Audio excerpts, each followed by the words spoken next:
En México, decenas de miles de migrantes centroamericanos están en situación de vulnerabilidad extrema, hacinados y sin servicio médico en dos localidades del sur y norte del país, según alertó el lunes la organización humanitaria Médicos Sin Fronteras.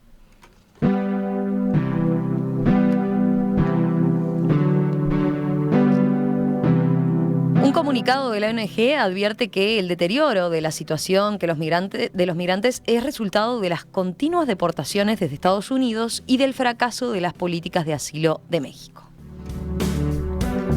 Médicos Sin Fronteras ubica dos grandes concentraciones: en la sureña ciudad de Tapachula, cerca de la frontera con Guatemala y paso obligado de migrantes, y en Reynosa, en el noreste, en una ciudad fronteriza con Estados Unidos. La organización denuncia las condiciones de hacinamiento y falta de acceso a servicios médicos y sociales que sufren estas comunidades, tanto en el norte como en el sur del país. En Tapachula, donde según las autoridades hay unos 40.000 migrantes, Médicos Sin Fronteras ha desplegado un equipo de emergencia para proporcionar asistencia médica, psicológica y de trabajo social. Vamos a interiorizarnos en esta situación. Estamos para eso con Diego Falcón, psicólogo integrante del equipo de Médicos Sin Fronteras que se encuentra allí en México. Diego, ¿qué tal? Buen día, un gusto saludarlo. Hola, muy buenos días. Concretamente, le empiezo consultando. ¿Cómo describiría brevemente, en pocas palabras, la situación que se está viviendo allí en el territorio en este momento? Tal como yo decía, los migrantes están desplegados en distintos puntos del país, ¿verdad? Sí, tal cual. Si lo pudiéramos nominar en una sola frase, es una crisis humanitaria. Una crisis humanitaria que tiene que ver con personas en situación de movilidad, que se está focalizando prácticamente en las dos principales fronteras, ¿no? En la frontera sur, como bien comentaban ustedes, en la ciudad de Tapachula, en Chiapas, que es frontera con Guatemala en el área de Tecunumán, y en el norte, focalizado en este momento en Reynosa, que está en la frontera con Estados Unidos, en la provincia de Tamaulipas, que es una de las más violentas en México, sin quitar el punto de la gente que se está acumulando también en Ciudad Juárez y Tijuana. Uh-huh. ¿Desde cuándo se está dando esta situación? Seguramente también esta distribución en el territorio tiene que ver con los distintos periplos, ¿no?, que han tenido estos migrantes. Capaz que podemos profundizar en ese aspecto. Claro, mira, en realidad pues estos son los flujos promedio que se tienen siempre en el cruce por México. Como bien sabrán, pues geográficamente México es un cruce obligado para todas las personas que se encaminan hacia Estados Unidos. Los últimos años ha habido un incremento altísimo en la migración, pero esto se agudizó muchísimo a partir del COVID. Las políticas de cerrar fronteras por tema sanitario de muchos países hizo que la gente cambiara sus rutas, porque la migración al final no paraba, sino simplemente buscaba nuevas rutas para poder seguir su camino, lo que los ponía en situaciones de vulnerabilidad ante grupos delincuenciales. En el caso de México, esto se empieza a conflictuar por el cierre de fronteras con Estados Unidos. Estados Unidos decreta algo que se llama Título 42, que significa que cierra la frontera por un tema sanitario y hace que la gente se quede atorada acá en México. Y México, para evitar que se dé un conflicto máximo en la frontera norte, empieza a rigidizar sus políticas en el sur, específicamente en Tapachula, donde actualmente tenemos contabilizadas aproximadamente a 40,000 personas. Las tienen, digamos que con una política migratoria que restringe la movilidad. Esto es, la gente llega a México, solicita refugio, solicita un permiso para cruzar por México, y los trámites para poder validarles o no estos permisos, que deberían de demorar aproximadamente un mes, 3 semanas, se están demorando entre 6 meses y un año. Entonces, la gente que tenemos acumulada acá son personas que ya llevan por lo menos 3 o 4 meses paradas en Tapachula, porque no pueden salir de esta ciudad, que es una ciudad muy pequeña, y que la resolución de sus trámites no se visualiza antes de enero o febrero del próximo año. Claro, ahí ya tenemos varias políticas migratorias cruzadas, ¿no? O con distintas consecuencias. Estoy pensando para ubicar el mapa, digamos, de México, estamos hablando de dos extremos, ¿verdad? Uno bien al norte y otro bien al sur. Pero también se está dando concretamente de deportaciones de los migrantes que logran efectivamente llegar a Estados Unidos que son deportados y tienen que ser devueltos a México. Y México lo que hace allí es, de la frontera norte, los traslada directamente para el sur. Sí, esto es algo que justo les iba a comentar. Además de este cierre de fronteras por el tema sanitario, hay que tomar en cuenta que ya previo, hace aproximadamente 2 años, casi tres, México y Estados Unidos han llevado a cabo una política migratoria, que es el Protocolo de Protección a Migrantes, que se conoce acá como MPP, por sus siglas en inglés, y que básicamente a lo que se refiere es que la gente llega, solicita refugio en Estados Unidos y Estados Unidos la devuelve a México, cosa que no debería de ser en leyes migratorias, la devuelve a México para que ellos esperen su trámite acá. Estos trámites del MPP también están suspendidos por tema de COVID-19, perdón, apenas se empiezan a reactivar. Esto hace que se haga el conglomerado de gente, aunque la gente le dicen que no tiene que estar en la frontera porque sus trámites de MPP, o sea, el esperar su trámite para poder solicitar el asilo en Estados Unidos, se les va a dar una fecha determinada, es gente que no tienen dónde estar y obviamente por lógica no se va a alejar de las fronteras, tomando en cuenta que las fronteras son de las zonas más complicadas en México en temas de seguridad. Aunado a eso, también hay una política de deportación en el que desde el gobierno de México se deporta a algunas personas, ya sea a Centroamérica, en el caso de aquellos que son centroamericanos, o se les deporta a la frontera sur de México-Guatemala, se les suelta en la selva de Guatemala, pues para que ellos regresen por sus propios medios, a sus países. Obviamente lo que la gente hace es que en cuanto la sueltan en la selva o la sueltan en la frontera, vuelven a regresar para volver a iniciar el camino. Y esto es lo que está haciendo que se acumule tanta gente en la frontera sur de México. Estamos hablando de la distancia entre una frontera y otra, entre Tapachula y Reynosa, son más o menos 3,000 kilómetros. Si sumas también la distancia entre Tapachula y Tijuana, que es otra de las fronteras, tal vez la más transitada, son 4,000 kilómetros. Y estamos hablando de 4,000 kilómetros o 3,000 kilómetros en los que ellos también están enfrentando un rechazo y unas políticas migratorias que coartan su movilidad y que además ahora se ven tristemente asentadas por el clima que hemos vivido en Tapachula la última semana, que yo estuve justo allá acompañando a las caravanas. En 5 días tuvimos 4 caravanas que fueron disuadidas por la policía, por la Guardia Nacional en México, que sería como un equivalente a la Policía Federal allá en Sudamérica, que básicamente lo que hicieron fue actos de violencia súper fuertes, tomando en cuenta que estas caravanas estaban prácticamente constituidas por familias, venían muchos menores de edad, venían muchas niñas, muchos niños, son gente que que llevan meses atorados en Tapachula, que están viviendo en condiciones de hacinamiento, gente que, hay familias de 10 o 15 personas, bueno, ni siquiera familias, grupos, porque la gente que les renta los mete en cuartos de 2x2 y te pueden juntar con 2 o 3 familias o 2 o 3 personas que tú no conoces y tienes a 10, 15 personas viviendo en un cuarto de 2x2 sin ventanas y sin agua corriente en una época de pandemia. De por sí eso ya es denigrante, en una situación en la que estamos actualmente es más complicado, y cuando a la gente se le acaba el dinero, como está pasando actualmente, obviamente tienen que comenzar a vivir en la calle, y al vivir en la calle tienen que hacer necesidades básicas en la calle, no tienen acceso a baños, no tienen acceso a vivienda, no tienen acceso a salud, y tomando en cuenta que Tapachula es una zona selvática, entonces el calor es súper alto, la humedad es súper alta y llueve prácticamente todos los días, y esto está realmente a nosotros generándonos una gran preocupación, aunado a los impactos que está teniendo en salud mental la gente.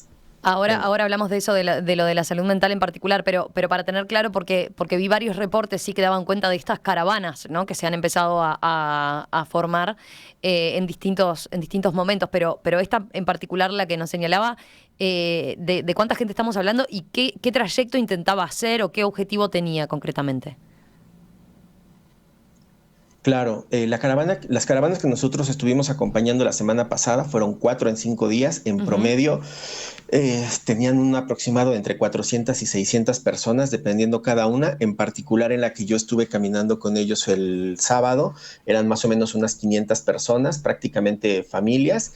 Venía gente de Haití, gente de Cuba, de Venezuela, de Ghana, de Camerún, de Nicaragua, obviamente de Honduras, Salvador y Guatemala, que son la población que más hay, y básicamente ellos lo que hacen es el recorrido por la costa, van de Tapachula hacia una zona que se llama Arriaga, y en Arriaga es donde comienza la ruta de trenes, que acá en México se conoce como La Bestia, que es el tren de carga que se dirige hacia las fronteras nortes, tanto en Tamaulipas, donde está Reynosa, Ciudad Juárez o Tijuana. Entonces la idea de ellos es caminar, es prácticamente atravesar todo Chiapas hasta llegar a Arriaga, y ahí ellos ya pueden tomar la determinación de 2 o 3 caminos, dependiendo la frontera a la que quieran seguir. Entonces, su principal motivo es esto. ¿A dónde quieren llegar ellos? Prácticamente su objetivo es llegar a estados del norte del país, donde están más acostumbrados al tema de migración y la infraestructura es más alta, y donde pueden conseguir un trabajo de manera más fácil. Tomar en cuenta que Chiapas es uno de los países económicamente con menos progreso en México. Entonces, eso hace que el conflicto se asiente más. Claro. Pero después lo que buscan es en algún momento poder cruzar Estados Unidos o con quedarse ahí en México está bien. O sea, ¿es también un objetivo quedarse y establecerse allí? Sí, mira, yo creo que ahorita, ya desde hace unos años, el tema con México ha cambiado. Ya no somos solamente un país de paso. Para muchas personas ya es un país de destino. Mucha gente ya está sentada acá. Por ejemplo, el caso de los haitianos. En Tijuana hay barrios completos ya de haitianos, de cuando tuvimos la migración masiva en 2017. Gente que no pudo pasar a Estados Unidos se asentaron ya en barrios, ya están hibridados culturalmente allá en Tijuana y Mexicali. Ya han hecho vida ahí, y entonces mucha de la gente que viene avanzando quiere llegar a Tijuana para juntarse con sus familias. Algunos otros sí pretenden cruzar a Estados Unidos, por supuesto que es un tema que lo traen, pero también muchos, su objetivo es México, sobre todo las zonas norte, las zonas industriales de México, como Monterrey, como Chihuahua, donde hay mucho trabajo agrícola y hay mucho trabajo en la industria o en las maquiladoras, ¿no? Que les permiten estos trabajos medio en negro, como dirían en Sudamérica, pero que te permiten tener como un acceso constante a dinero. Sí, le preguntaba específicamente por eso, porque, claro, a ver, lo que señalaba ustedes, el flujo migratorio en estos meses de pandemia incluso no ha mermado. Lo que sí está como restricción es el tema de poder ingresar a Estados Unidos, pero también se da la particularidad de que seguramente muchos migrantes a raíz del cambio de gobierno en Estados Unidos, bueno, vieron mayores posibilidades, ¿no? de poder ingresar a Estados Unidos en relación a lo que era el gobierno Trump. Y sin embargo, ahí está operando también el tema sanitario, ¿no? El tema de la emergencia sanitaria como tal y las restricciones en las fronteras por ese aspecto, ¿no? Entonces se da todo un combo de situaciones muy particulares, ¿verdad? Claro, claro, es que se juntó justo. Una vez que hace el cambio de gobierno de Estados Unidos, mucha gente lo leyó como una flexibilidad en temas migratorios, y se incrementó el flujo de personas. Se vino también la pandemia, y con la pandemia se justificó un cierre de fronteras y el cambio de políticas migratorias tanto en México como en Estados Unidos, que básicamente lo que están haciendo es que están criminalizando la migración, ¿no? Pareciera que fuera un delito que la gente esté migrando, se esté desplazando por temas de seguridad o tema de violencia, y digamos que de los números que se han disparado, pues tan solo el propio gobierno de Estados Unidos publicó hace apenas unas semanas, en julio de este año tuvieron 210,000 detenciones en sus diferentes fronteras. Estamos hablando de 210,000 detenciones. No sé, aquí a veces lo hacemos como estas conversiones en México, es llenar 3 veces el Estadio Azteca, ¿no? Un poquito menos de 3 veces el Estadio Azteca repleto de gente solo en julio. Y es la gente a la que detuvieron. Ahora, imaginar toda la gente a la que no detuvieron, ¿no? Estamos hablando por eso como tal de una situación que para nosotros es muy preocupante, porque esto realmente tiene todos los tildes de una crisis migratoria, y las soluciones que se están poniendo, las políticas que se van siguiendo o que parece que se van a seguir tanto en Estados Unidos como en México, de restringir la movilidad y de criminalizar la migración, pueden desencadenar un conflicto que a nosotros nos tiene bastante preocupados, y es por eso que estamos haciendo un seguimiento puntual y presencial en estos puntos, con los equipos desplegados en estas fronteras. Cabe recordar eso, ¿no? La situación de los países de origen, seguramente muchos de estos migrantes, los que los mueve, estamos hablando de Honduras, Guatemala, El Salvador, Venezuela, Haití, Cuba. Lo que los mueve es una situación desesperante en su propio país, ¿no? Estamos hablando de seguramente una situación de poca prosperidad, o más bien ninguna prosperidad desde el punto de vista económico, pero también estos otros episodios de violencia, en muchos casos, con lo que tiene que ver por ser víctimas de narcotráfico, de pandillas, ¿no? Claro, de las maras, en el De caso las de maras. Centroamérica, de crimen organizado, pandillas, en el caso de otros países, en el caso de Haití, pues la desestabilidad política, acaban de asesinar al presidente, hubo otro terremoto, les cayó el huracán. En Centroamérica también, no recordar que hace apenas unos meses tuvimos un huracán que devastó. Mucha de la gente que viene migrando es gente que no se visualizaba migrando y que de Ujú. repente perdieron un todo, ¿no? Sí, sí, Y es la entonces tienen que desesperanza, ¿no? venir, o Total. también algo. Eso es uno de los puntos que estamos trabajando muy fuerte y queremos visibilizar a nivel de medios, la desesperanza. Tenemos gente también de África que lleva 3 años viajando, o sea, gente que viene sin nada y que le ha costado 3 años y te dicen, ya no sé por cuántos países he cruzado, estoy acá y justo platicaba yo con un migrante, con una persona de Ghana que me decía, pues es que yo en mi país era conductor de tractocamiones, acá no puedo conseguir un trabajo porque no tengo papeles, porque no me lo pagan o me hacen trabajar y al final no me pagan o me pagan 2 pesos cuando me habían prometido otra cosa. Se me ha acabado el dinero, está viviendo en la calle, cuando logra conseguir un poco de comida o de dinero para comprar comida, lo primero que piensa es en las 3 hijas que dejó en Ghana y dice, la comida no me sabe porque cuando yo como pienso mis hijas no están comiendo, yo debería de estarles mandando dinero.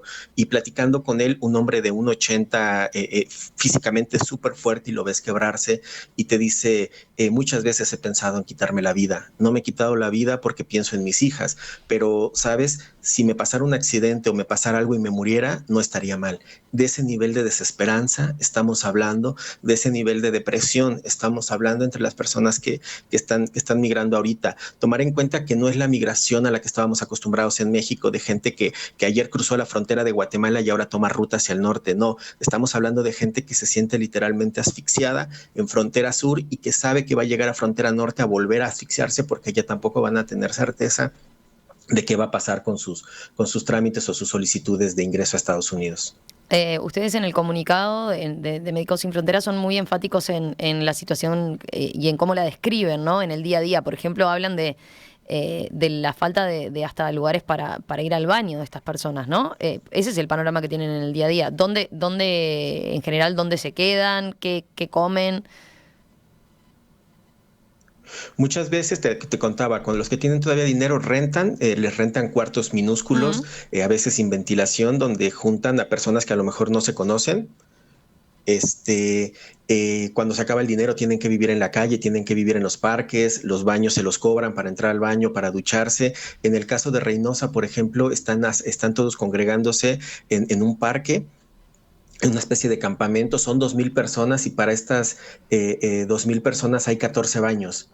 O sea, imagínate el uso y las condiciones de higiene que tienen, son baños químicos, ¿no? O sea, son 14 Ujú. baños para para satisfacer las necesidades de 2,000 personas.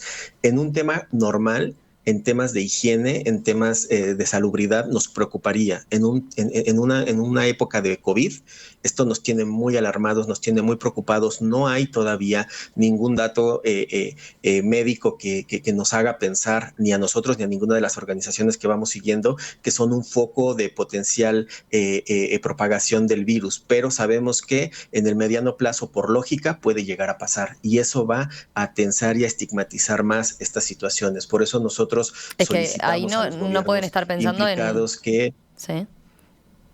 No, pensaba por supuesto, es perdona. una población que en general no está vacunada, por ejemplo, ¿no? No, de hecho se están empezando a hacer como campañas justo para el tema de las vacunaciones, pero por ejemplo, se tiene que hacer mucho trabajo también, mucha promoción de la salud. Por ejemplo, a veces hay choques culturales con algunas personas en Haití o algunas personas que vienen de África y tal, que el tema de las vacunas también no creas que lo reciben como de Ujú. primera como así, toma, vacúname, ¿no? Sino choca, también tiene un choque cultural con ellos y se tiene que hacer una sensibilización sensibilización del por qué. Ahora, tampoco quiero que se estigmatice porque eso pasa aquí mismo en México, ¿no? Hay comunidades, hay muchas personas que todavía no se vacunan porque no creen en la vacuna o piensan que les van a meter un chip o que les van a meter un algo y que hay un rechazo, ¿no?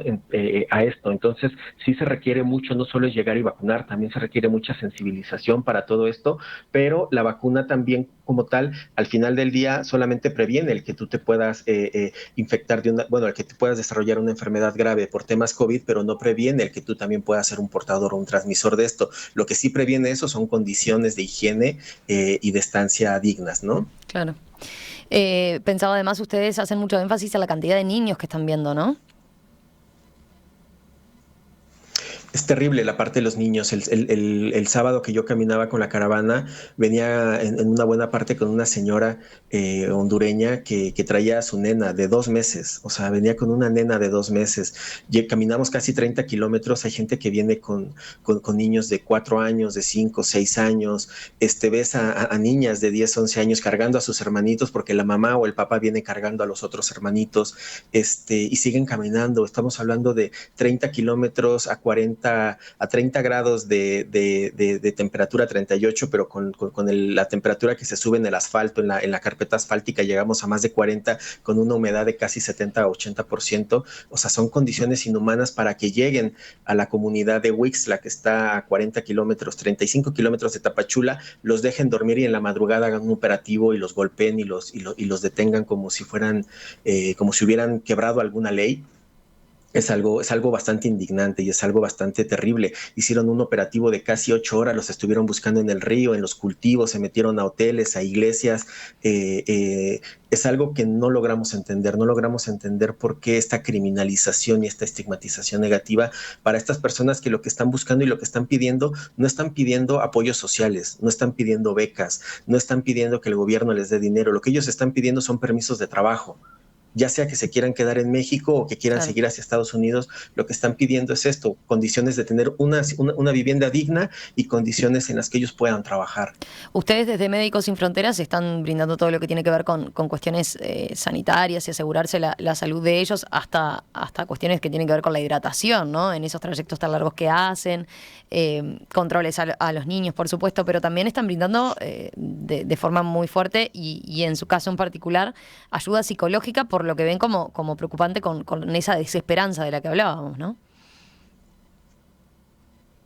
Totalmente, o sea, nosotros sí vamos, o sea, siempre hemos estado por la atención integral de la salud, vemos las cuestiones físicas, de cuestiones físicas la verdad que son las comunes, o sea, cuestiones en el estómago, o sea, bueno, deshidrataciones, vemos hongos en los pies o llagas, en los pies o en las manos, cuestiones musculares, algunas personas que sufren de hipertensión o hipoglucemia, etcétera, son más o menos lo que se atiende, pero si te lo cuento así como en general, físicamente son personas que están bien.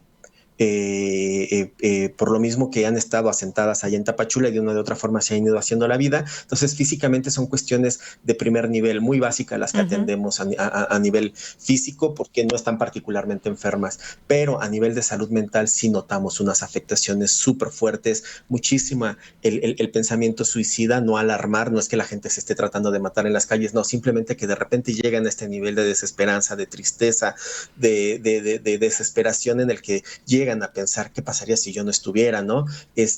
O que se sienten totalmente tristes, que ante la primera pregunta lloran, o que empieza a haber muchas dinámicas de agresión intrafamiliar. Al final del día estos niveles de estrés tienen que salir de algún lado, ¿no? Y entonces muchas veces son estas conductas de agresión con los hijos, con la pareja, de discusión, de etcétera, que poco a poco los van mermando. Entonces eso es algo que a nosotros nos preocupa muchísimo. Después de lo que vimos el sábado, hemos dejado toda esta semana un equipo, una caravana de salud que está allá atendiendo y se está moviendo dentro de Tapachula, atendiendo en diferentes puntos donde se congregan los migrantes y pues más o menos vamos dando atención en salud médica, psicológica y de trabajo social. Y ahí, en lo que tiene que ver con la salud mental, ¿qué tipo de ayuda pueden ofrecer ante un panorama que luce tan desolador, ¿no? ¿Cómo los motivan para que esta gente efectivamente no ingrese en estos cuadros de ansiedad, en estos cuadros de depresión?